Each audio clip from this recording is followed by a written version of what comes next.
जय श्री कृष्णा, हर हर महादेव। आज इस वीडियो में हम तिल चौथ संकट चतुर्थी व्रत की कहानी कहेंगे। गणेश जी की कहानी।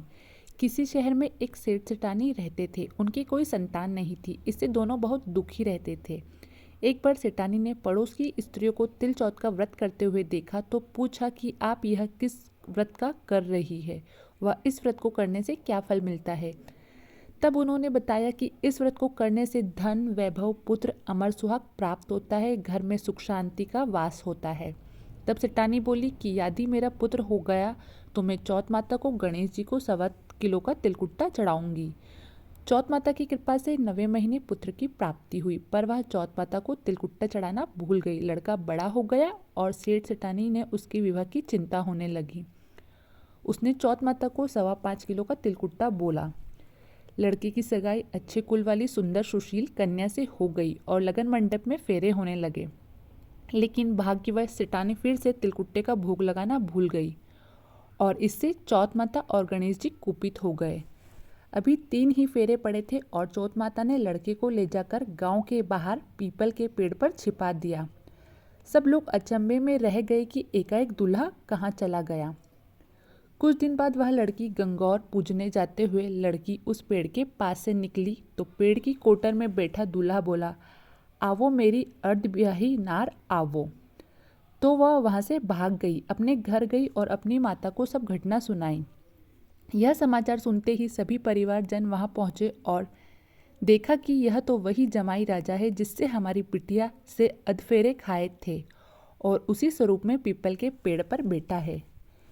तो सभी ने पूछा कि आप इतने दिनों से यहाँ क्यों बैठे हो, इसका क्या कारण है। जमाई राजा बोले, मैं तो यहाँ चौथ माता के पास गिरवी बैठा हूँ। मेरी माता से जाकर कहो कि वह मेरे जन्म से लेकर अभी तक के बोले हुए सारे तिलकुट्टे का भोग लगाकर और चौथ माता से प्रार्थना करके क्षमा याचना करे, जिससे मुझे छुटकारा मिले। तब लड़की की सास ने अपने समधन को जाकर सारा हाल सुनाया। तब दोनों समधन ने 1.25 मन का तिलकुट्टा गणपति भगवान और चौथ माता को पूजा करके भोग अर्पण करके क्षमा याचना की। तो चौथ माता ने प्रसन्न होकर दूल्हे राजा को वहाँ से ले जाकर बैठा दिया।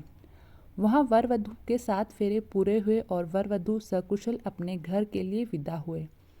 चौथ माता की कृपा से दोनों परिवार में खुशहाली आ गई।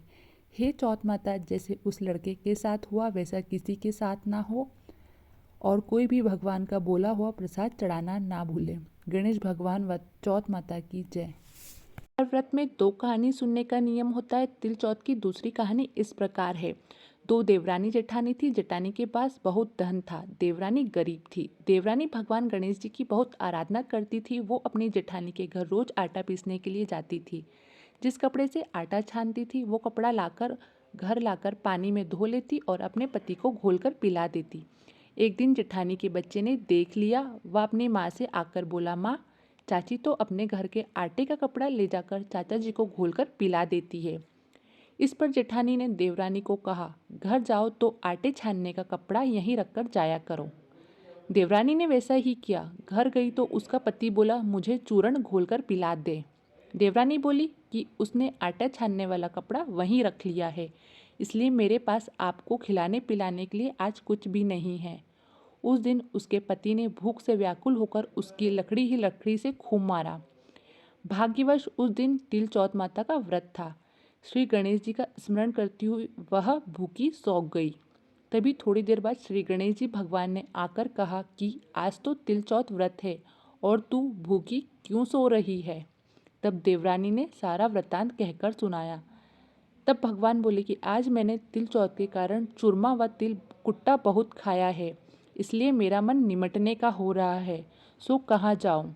वह बोली, महाराज, बहुत जगह पड़ी है, चाहे जहाँ चले जाओ। गणेश जी ने सारा घर सन दिया। निमटने होकर आए और बोले, पोछू कहाँ। वह बोली, मेरा ललाट पड़ा है, पोछ लो। गणेश जी ने घर चले गए। थोड़ी देर बाद उठकर देखा तो सारा घर हीरे मोती से जगमगा रहा था। सारा सिर भी सोने की आभा से चमक रहा था। धन को बटोरने में देर हो गई, इसलिए जेठानी के घर नहीं जा सकी। जेठानी ने अपने बच्चे को चाची के घर देखने के लिए भेजा कि चाची क्यों नहीं आई है। बच्चे ने आकर अपनी माता से कहा कि माँ, चाची के घर अब बहुत धन हो गया है, जेठानी भागी भागी अपनी देवरानी के पास आई और पूछा कि इतना धन कैसे हुआ। भोली भाली देवरानी ने सारी घटना सच सच बता दी। इतना सुनकर जेठानी अपने घर आई और अपने पति से बोली कि मुझे लकड़ी ही लकड़ी से बहुत मारो। देवरानी को देवर जी ने बहुत मारा, इसलिए उसके घर बहुत धन हो गया है। उसका पति बोला, भाग्यवान, अपने अन्न धन के भंडार भरे हुए हैं, तू धन की लालच में क्यों मार खाती है। लेकिन वो नहीं मानी और बहुत मार खाकर अपना मकान खाली करके गणेश जी का स्मरण करके सो गई। गणेश जी महाराज आए और कहने लगे, फालतू में मार खाने वाली, उठ और मुझे बता कि मैं निमटने जाऊं। तब वो बोली, मेरी देवरानी का छोटा सा मकान था, मेरा तो बहुत बड़ा मकान है, जहाँ इच्छा हो वहाँ चले जाओ। और गणेश जी ने निमटना कर लिया। अब बोला, पोछू कहाँ। तो जेठानी ने गुस्से से बोला, मेरा ललाट पड़ा है, पोंछ कर चले गए। थोड़ी देर बाद आकर देखा तो सारा घर सड़ रहा था और बदबू आ रही थी। तब वो बोली, हे गणेश जी महाराज, आपने मेरे साथ छल कपट किया, देवरानी को तो अन्न धन वैभव दिया और मुझे कूड़ा दिया।